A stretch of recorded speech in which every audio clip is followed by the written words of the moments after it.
The Morikami Museum and Japanese Gardens of Delray Beach. I know what you're thinking. How did a museum of Japanese culture pop up in South Florida? Well, I'm glad you asked. Celebrating over a 100-year-old connection, a group of Japanese farmers arrived in the early 20th century to what we now know as modern-day Boca Raton, Florida. Together, these young Japanese farmers would settle and establish an agricultural colony known as Yamato, another name for ancient Japan.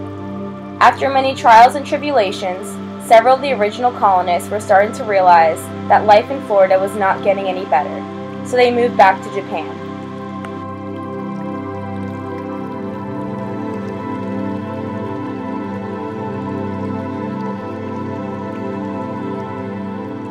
Among the few settlers who stayed, 80-year-old George Tsukeji Morikami would donate his land in the mid-1970s to Palm Beach County under one condition.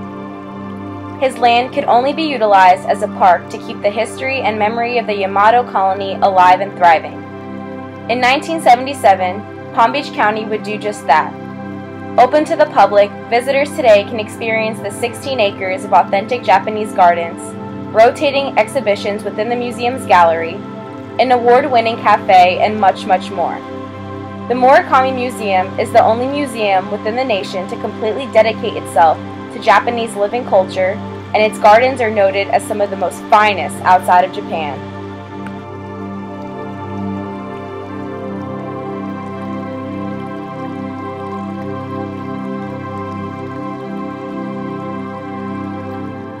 Among the many beautiful gardens located within the Morikami Museum, the two rock gardens give visitors the introduction to Zen design principles that were mainly expressed in the 14th and 15th centuries.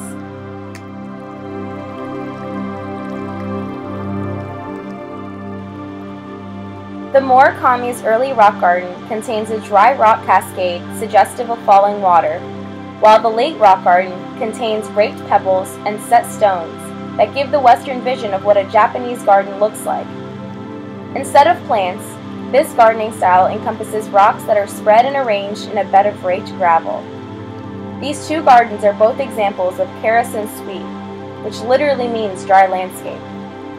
Perfected by the Zen Buddhist temples, dry gardens were meant to focus on meditation and self-purification instead of obtaining spiritual pleasure. These rock gardens have been observed and appreciated for their calming and sophisticated nature brought about by the stone arrangement.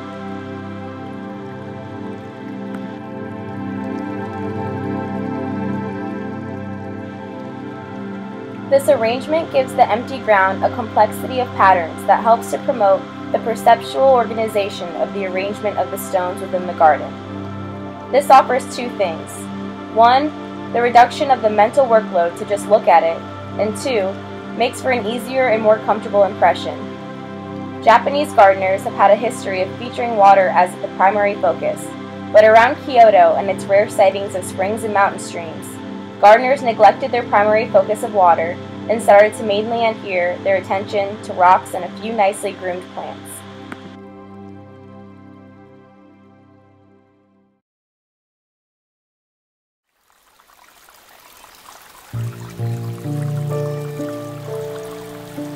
A wonderful example is the Garden of the Daisen Inn of Daitakuji, located in Kyoto, whose design is normally accredited to Japanese painter Saomi.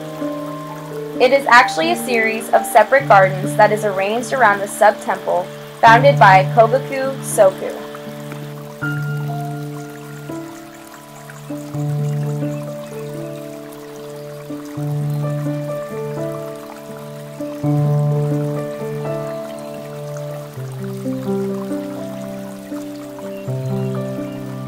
The garden that surrounds the two sides of Soko's residence is more of a miniature landscape that includes vertical rocks and is meant to represent a mountain. A waterfall is also assumed by a vein of white quartz that forms a white gravel river which lies beneath a big stone slab to act like a natural bridge and thus connecting islands in the stream.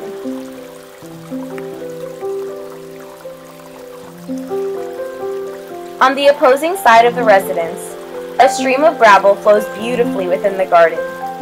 This arrangement is meant to portray the ocean. Looking at the big picture, the pebble stream flow, the mountaintop view, and the representation of the ocean can all be associated with a metaphor about the passage of time from a Zen Buddhist philosopher that portrays the transition of the general complexity and confusion of one's early life to the broad simplicity and enlightenment of maturity.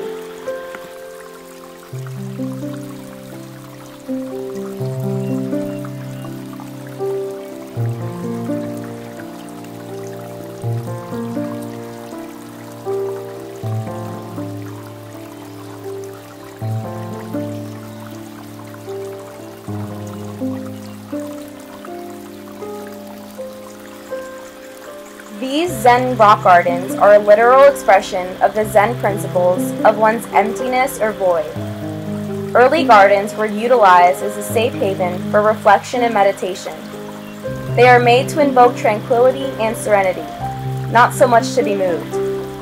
Not everyone can understand the idea of how some carefully arranged rocks, some scattered gravel, and slabs of stone can provoke such a vast and contemplative state of mind.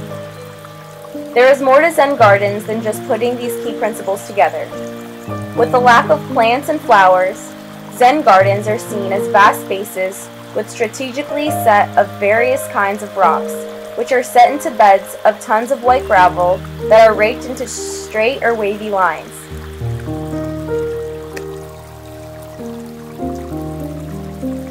Have you ever heard someone say, "They're dumb as a rock"? What they are actually insinuating is that rocks are mindless. I think that that's what Zen gardens are about. It's supposed to be a mindless way to escape the world around us for a little. Less thinking and more reflecting.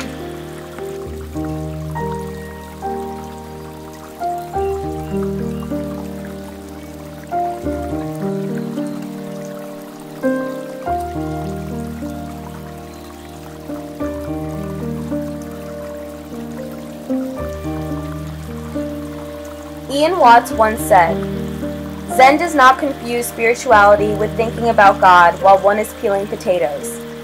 Zen spirituality is just to peel the potatoes." If you are ever in the neighborhood and feel like you need to find some inner peace and maybe even learn a thing or two about Japanese culture, the Morikami Museum in Japanese Gardens, located in Delray Beach, Florida, is the perfect place to do that. From its delicious, authentic food to its informative and vicarious exhibitions, the Morikami Museum allows Floridians a chance to see Japan through the eyes of the Japanese. It is an experience of a lifetime that allows its visitors to become one with its unequivocal natural beauty. It literally makes you feel Japanese for a day and help me gain a better understanding of Japanese life and history. It is a place for learning, a place for meditation, but most importantly, a place for tranquility.